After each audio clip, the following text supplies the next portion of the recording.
जो हो गया उसे सोचा नहीं करते। हासिल होती है उन्हें सफलता, हासिल होती है उन्हें ही सफलता, जो वक्त और हालात पर रोया नहीं करते। तो सबसे पहले थैंक यू कहना चाहूंगी ऑलमाइटी को, वेस्टीज मैनेजमेंट को, एनसीटी मैनेजमेंट को और मेरे मेंटोर को, मेरे स्पॉन्सर को, मेरे अपलाइन, मेरे ग्रेट फादर को, जिन्होंने मुझे ये प्लेटफॉर्म दिया जहां पे मैं अपने ड्रीम्स को पूरा कर रही हूँ। आज मुझे मौका मिला है मेरी जर्नी सुनाने का, बट मैं उससे पहले एक और जर्नी आपको सुनाना चाहती हूँ, एक स्टोरी सुनाना चाहती हूँ जिसने मुझे मेरी लाइफ में बहुत इंस्पायर किया है, 360 डिग्री पे चेंज किया है।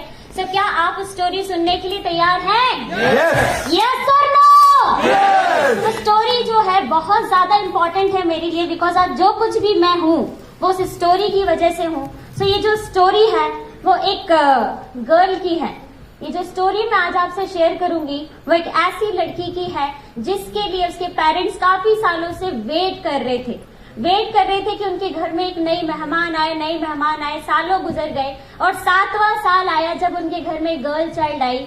लोगों ने बहुत खुशी मनाई, फैमिली खुश थी, बहुत एंजॉय कर रही थी, सब कुछ बहुत अच्छा चल रहा था। जहां से भी लोग आते उसको खिलाते, उसके साथ एंजॉय करते और अपनी लाइफ को स्पेंड कर रहे थे।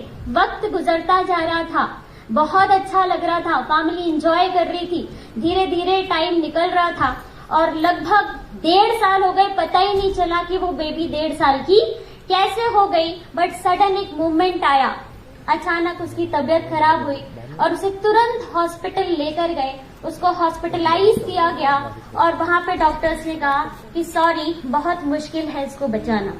सो वो जो पेरेंट्स 7 साल से वेट कर रहे थे उनको कुछ समझ में नहीं आ रहा था कि सब कुछ कैसे होगा। सो उन्होंने बहुत दुआएं करी और डॉक्टर के प्रयास से और उनकी दुआओं से उसकी जान बच गई। लेकिन एक प्रॉब्लम फिर क्रिएट हो गई कि उसका जो हीमोग्लोबिन है वो 3 और 4 रहने लगा। जब 3-4 हीमोग्लोबिन रहने लगा तो उसको बार बार ब्लड चढ़ने की जरूरत पड़ने लगी और ये सिलसिला चलने लगा। बार बार उसकी लाइफ में ब्लड चढ़ता, बार बार उसकी लाइफ में ब्लड चढ़ता। लगभग 16 साल ऐसे ही गुजर गए और जब ये सिचुएशन चल रही थी, मेडिसिन चल रही थी, तो कॉम्प्लिकेशंस और बढ़ते जा रहे थे। समझ में नहीं आ रहा था, पेरेंट्स को उससे देखते नहीं बन रहा था कि जिस उम्र में खिलौने होने चाहिए उस उम्र में इंजेक्शंस थे, जिस उम्र में स्कूल होना चाहिए था उस उम्र में हॉस्पिटल्स थे, जिस उम्र में सहेलियां होनी चाहिए थी उस उम्र में डॉक्टर्स थे और जिस उम्र में चॉकलेट्स होनी चाहिए थी उस उम्र में उसके पास मेडिसिन थी। तो लाइफ में इतना अजीब चल रहा था, किसी को अच्छा नहीं लग रहा था। सडन एक मूवमेंट और आया जब वो 14 साल की हुई और वो फिर से सीरियस हुई, उसको फिर हॉस्पिटलाइज किया गया और डॉक्टर ने कहा कि इसका कार्डियक एक्टिविटी जो है अब नॉर्मल हो गई है, इसका हार्ट इलार्ज हो गया है। पेरेंट्स को कुछ समझ नहीं आ रहा था, उन्होंने जहां बोला वहां उनको दिखाना शुरू करा, जो ट्रीटमेंट बोला वो कराना शुरू किया। बट कहते हैं ना कि उसके पास एक ही चीज थी, वो हिम्मत, और वो हिम्मत और वो दुआओं ने फिर काम किया। एक मिरेकल हुआ। उसके फादर को किसी ने सजेस्ट किया सप्लीमेंट्स। उन्होंने कहा कि आपने सब कुछ करके देख लिया, एक बार इन सप्लीमेंट्स पे भी भरोसा कर देखो। नॉनी स्पिरुलिना और गैनोडर्मा को खिलाना शुरू किए। 16 साल तक ब्लड चढ़ाना चलता रहा। 16 साल बाद जब उसे सप्लीमेंट देना शुरू करे, लगभग 7 सालों से वो सप्लीमेंट अभी भी ले रही है। बट माय डियर फ्रेंड्स, उसका रिजल्ट शेयर करना चाहूंगी कि जो प्रॉब्लम उसको पिछले 16 सालों से थी, उसने जब सप्लीमेंट लेना शुरू करे तो उसका हीमोग्लोबिन आज की डेट में पिछले 7 सालों से 12.5 है। जो कार्डियक एक्टिविटी अब नॉर्मल हो रही थी वो आज की डेट में सारी नॉर्मल, एक नॉर्मल लाइफ जी रही है। सो क्या उस लड़की से मिलना चाहेंगे? मिलना चाहेंगे? मिलना चाहेंगे? सो मैं उस लड़की से आपको मिलाना चाहूंगी and it is not working. So उस लड़की से आपको मिलाना चाहूंगी, उसका नाम है सोनम विश्वकर्मा, जो कि मैं अगर बात करूं अपनी जर्नी की तो जो बचपन है वो हॉस्पिटल्स में निकला है, आईसीयू में निकला है।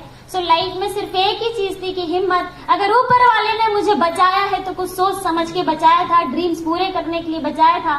सो पढ़ाई कंप्लीट करी, ग्रेजुएशन कंप्लीट किया, मास्टर कंप्लीट किया और जॉब करना शुरू कर दी। बहुत कुछ अच्छा चल रहा था, लगभग 30,000 में सैलरी ले रही थी, मजा आ रहा था, क्योंकि भोपाल शहर में जो लोग एमबीए करते हैं उनकी सैलरी 10 से 15,000 रुपए महीने होती है। बट मुझे अगर 30,000 मिल रही थी तो मैं खुश थी और मैंने उसको एंजॉय कर रही थी। बट एक मोमेंट आया कि मुझे वेस्टीज का जो प्लेटफॉर्म है, बिजनेस प्लेटफॉर्म, उसे जानने का मौका मिला।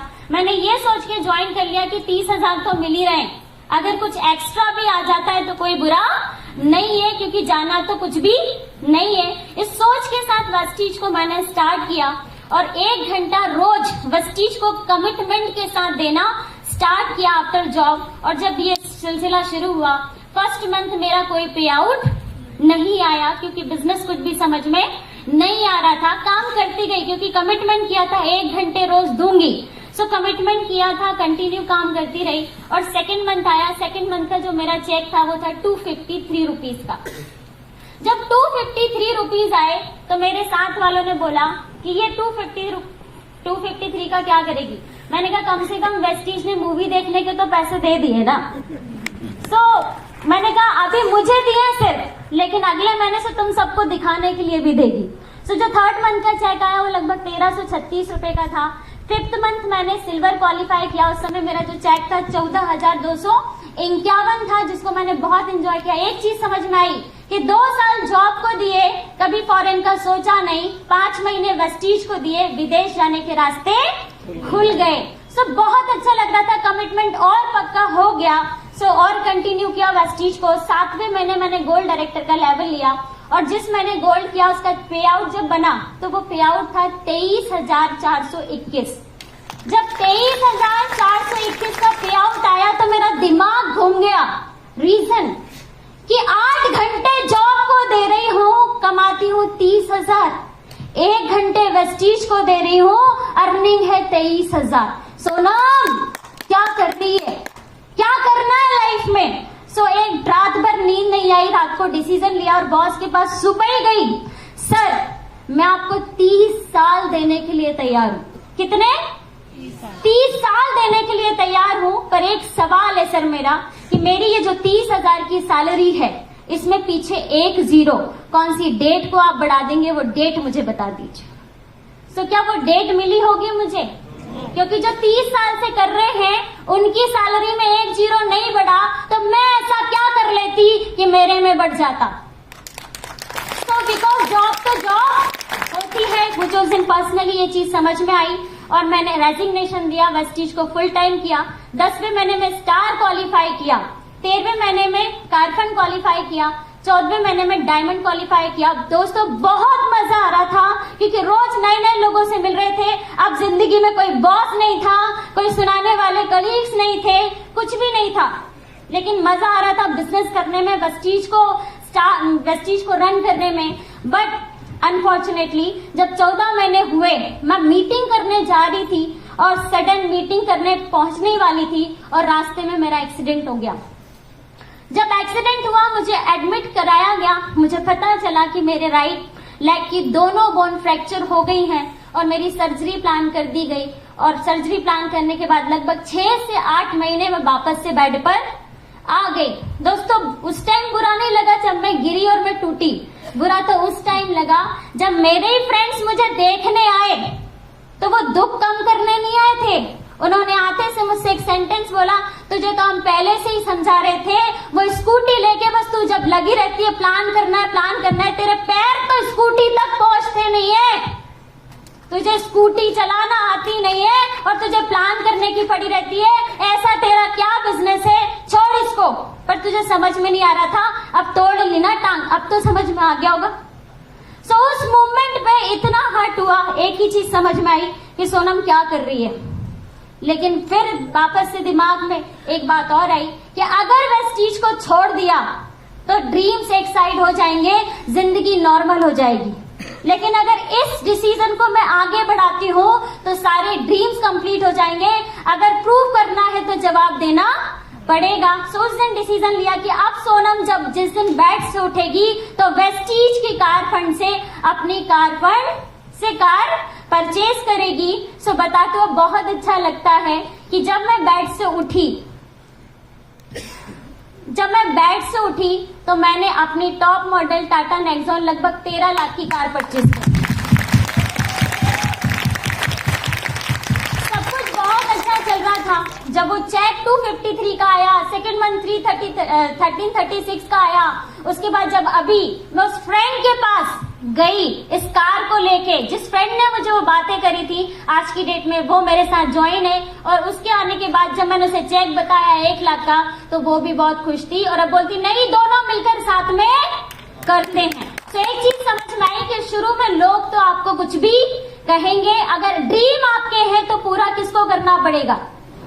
तो वो डिसीजन मैंने लिया, काम को और आगे बढ़ाया और सारी चीजें बहुत अच्छे से चलती रही। मांग चल नहीं रहा।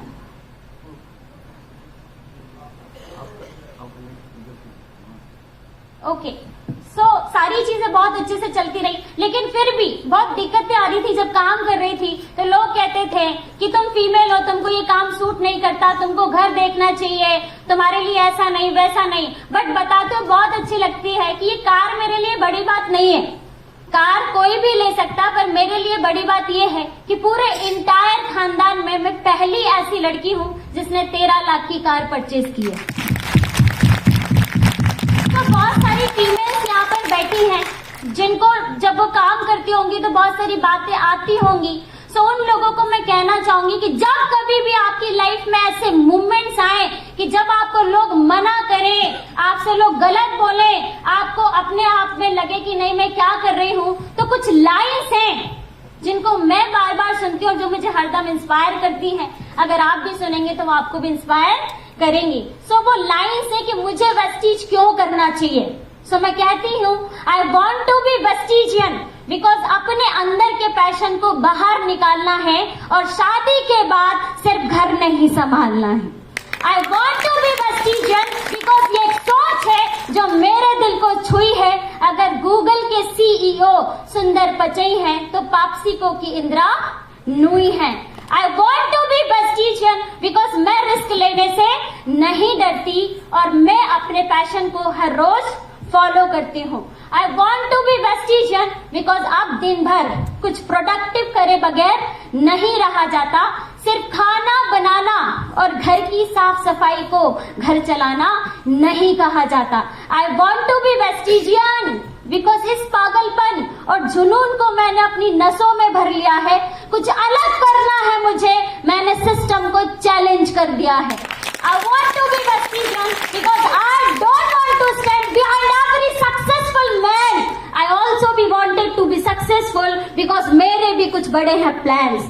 I want to be Vespigian because नारी भी दिखा सकती है अपनी शक्ति। जो 2 वक्त की रोटी बना सकती है वो भी 2 वक्त की रोटी कमा सकती है। I want to be Vespigian because आज की नारी जॉब क्रिएटर बनके लोगों को रिक्रूट करेगी और फिर हाथों में चूड़ियों की जगह रोलेक्स की वॉच भी सूट करेगी।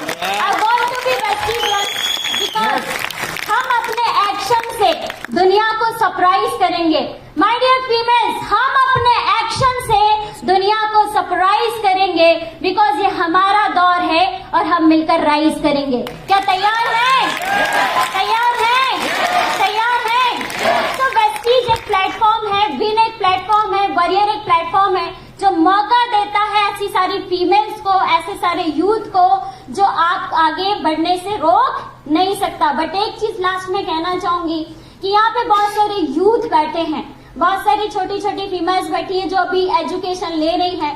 सो आप लोगों से एक सवाल है मेरा कि मान के चलो आप काम करते हो और आप हो जाते हो 55 साल के और 55 साल में आपकी ऑडी आ भी जाए तो क्या उस लेवल पे एंजॉय कर पाएंगे? नहीं। मान के चलो आप काम करते हो जाए 55 साल के और आपके पास फॉरेन ट्रिप्स मिल जाए तो क्या एंजॉय कर पाएंगे? किसी को सर उठा के देख भी नहीं पाएंगे और छेड़ भी नहीं पाएंगे। यस और नो? तो ऐसे में मेरा